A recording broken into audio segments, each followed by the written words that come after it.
everybody, it's Shannon. I just wanted to give you an update on how I'm doing.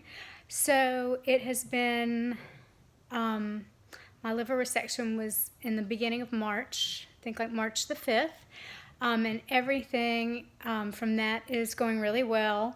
I had the resection, then I had the complication where I had to get the drain put in. I had that removed after about 2 weeks.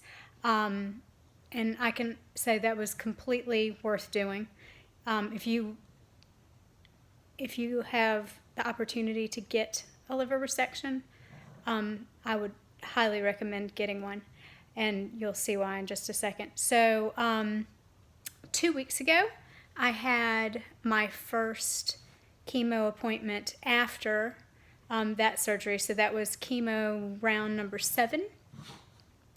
And I actually had a new side effect with that one, which was bizarre because I had never had any sort of vomiting before, but I did on this last round.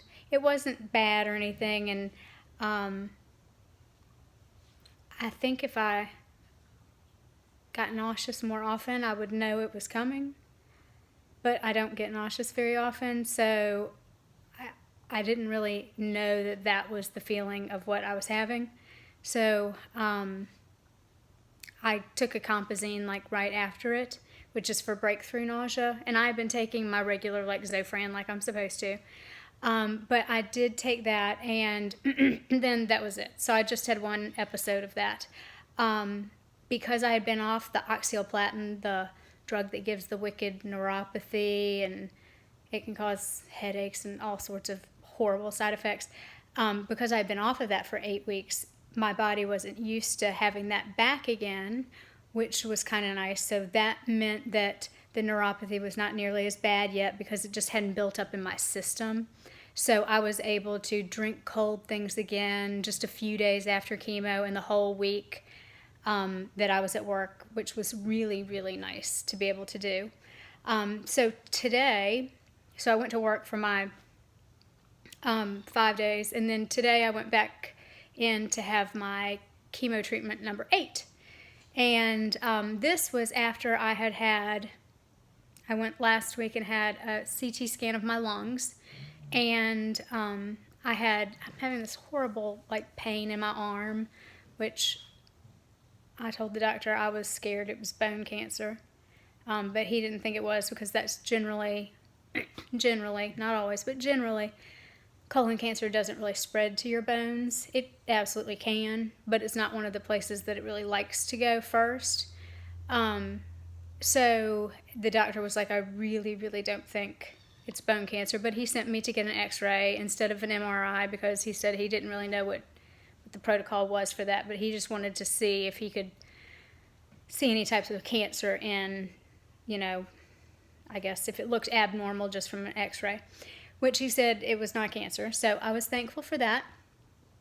The scan in my lungs, which I guess I wasn't paranoid about the scan this time because I knew that for 8 weeks, whatever was in my lungs had been able to grow.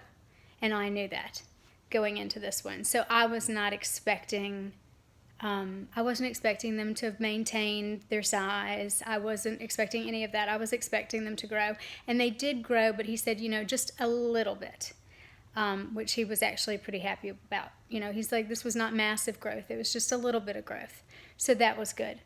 The other thing that was absolutely fabulous, which is why I say if you have the chance for a liver resection, take it. Just after the liver resection, not before I had any chemo, just taking out my liver and the part of my colon that had the cancer in it, my CEA tumor marker number, after that, just taking that out, was a 2.3. And up to 3, my gynecologist says, is normal. Like, you wouldn't think that anybody has cancer if it's up to 3. So I was floored by that. Absolutely wonderful. And that was without any chemo. So hopefully once all the chemo starts taking over in the lungs again, it will start shrinking things again in there, and perhaps the marker will be even lower. But I have never seen a number that low before. I think the lowest number I've seen was maybe 47 or 27, 47, something like that. And I think that was right before I went in for my liver resection. Now, for me, he said 96 or 95% of all of my cancer was in my liver. So taking it out obviously helped, as he said, 99%. So that was wonderful. I was so excited. So taking out the 75% of my liver and being really aggressive truly has paid off. So that's great. I have my little notes beside me because I can't remember with chemo brain. So anyway, today I found out about that, the CEA number, tumor marker number. He also, I get blood work every single time that I go in for chemo right before you take it so that they can measure out things. And because of my blood work this time, I have a low platelet count. Not low enough to where I have to have the shot that makes the platelets grow in your bone marrow that hurts. It gives you horrible bone pain and stuff, and you need to take Claritin and stuff like that before it. It wasn't so low that I had to have that, but it was too low for me to have my regular dosage of chemo. So he had to turn everything down, I think, except for the Avastin, because the Avastin number was still the same. But he turned down the oxaliplatin, he turned down the 5-FU, push anyway, not the pump. And he turned down the leucovorin as well. So all those things got turned down to a lower dosage, and I had a brand new side effect while I was in the chair. So I am getting the leucovorin and the oxaliplatin infused, and I would say about 15 minutes, maybe 20, into the infusion, all of a sudden, my hands, now I was crocheting to try and keep the neuropathy away. So I was crocheting, a physical therapist gave me that tip. I was crocheting, and all of a sudden the tips of my fingers started like tingling, like they would with neuropathy, which is why I really didn't freak out about it. Because I was like, dang, this oxaliplatin is really like hitting me hard this time. I can't believe it. Wow, my fingers are already starting to tingle, and I'm not even touching anything cold. So I blew it off for a little bit and thought it would get a little bit better, or just stay the same. And I mean, you just have to deal with it. You can't do anything else. So I kept going, and I just watched it. And then all of a sudden, my palms were very itchy. And then my whole hands were turning red, and like I kind of felt something in my head, which was kind of bizarre, that I had never felt before. And so I called my nurse over, which is another reason why I like not being in a room by yourself, because that nurse was over there, and I was like, I think something is wrong. Like I'm itchy, and my fingers are tingly, and my head feels kind of weird, and the sides of my tongue are starting to tingle in my mouth. And, by this point, I figured I was having an allergic reaction to it. I said, I don't normally do this. So the PA was called, another nurse came over, and then some other doctor that I don't know came in as well. And First they did an IV push, and I didn't catch the name of it, of something that, they, put a cuff on me and everything to take vitals, and so the vital thing was going like every 3 minutes, 2 minutes, something like that. It was taking my blood pressure. I got my temperature taken, and we knew it wasn't an infection because my temperature was normal. And they did my pulse rate, though, and that, whenever they did whatever that push was, the first push, made my pulse rate jump to about 118. I think it was 118, 115. My heart was beating. And then they did a push of straight Benadryl into your IV, and within like 2 seconds you can feel that. And whoo, so that was like head spinning, like you could tell something was in there. And it was within 30 seconds that you could feel all the symptoms kind of starting to lessen. So I was very thankful that all of my nurses, everybody, you know, my PA, my doctor was back there, but I had a different oncologist, you know, I guess he didn't have anything, came in to make sure everything was okay. So I was very pleased with that. So if you have an oncology office that gives your chemo treatments all together, not in little separate private rooms, it's not a bad thing. So they all stayed with me, and I was monitored for that for a good, probably 30 minutes. Then they decided to stop the oxaliplatin. And so I just went on with the leucovorin, and once it stopped, then I got my 5-FU. There's Penelope. Here's my pump, all hooked up. I got my 5-FU, and everything was good. They do give you a sheet that says you have a hypersensitivity to something. They don't call it an allergic reaction. They call it hypersensitivity.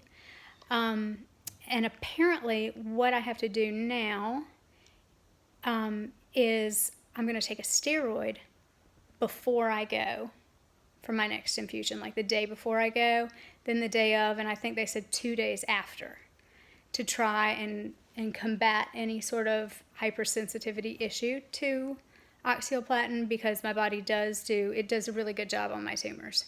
So he didn't want to take it out. I didn't want to have it not in there either. So we'll do that. I hope that works. Apparently, if it doesn't work, because he really, really, really wants me to stay on oxaliplatin, I will have to go and have that particular infusion somewhere else where they can infuse it in a different way, apparently, that he can't do there. I don't know what that's about. And then I might also have to have a desensitizing protocol done, kind of like if you're desensitizing somebody to any type of allergen, same kind of thing. Which apparently, I don't know what's involved in that, but the PA said it's quite involved, and hopefully you don't have to do that, so I'm hoping to. I'm just thinking maybe that's not going to be me. So that was today. I told them I was a big troublemaker today.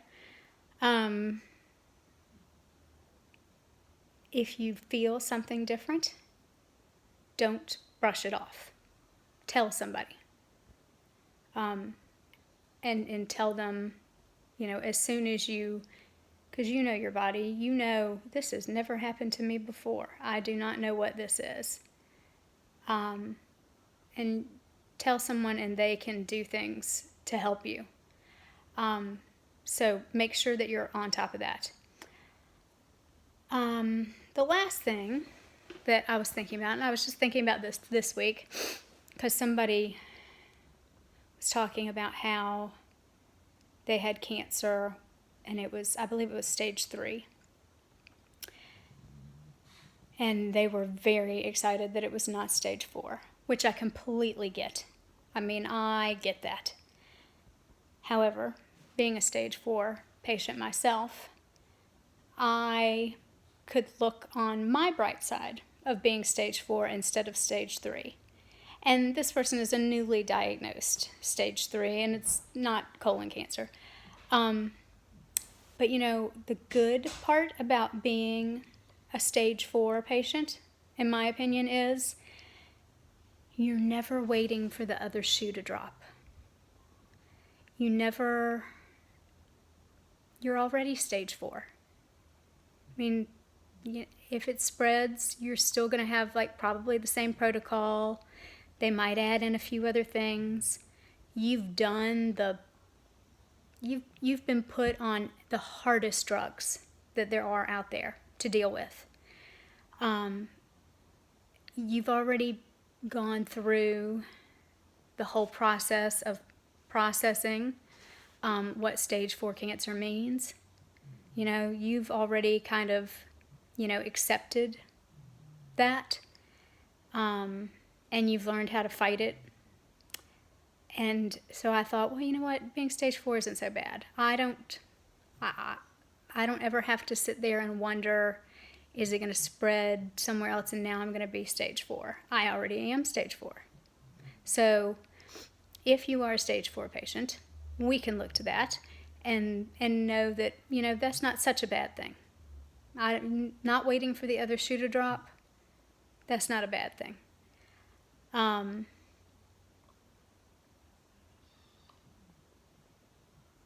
think that's about it. So, everybody, stay strong, be positive, have a great day, and I'll talk to you in a couple weeks. Bye.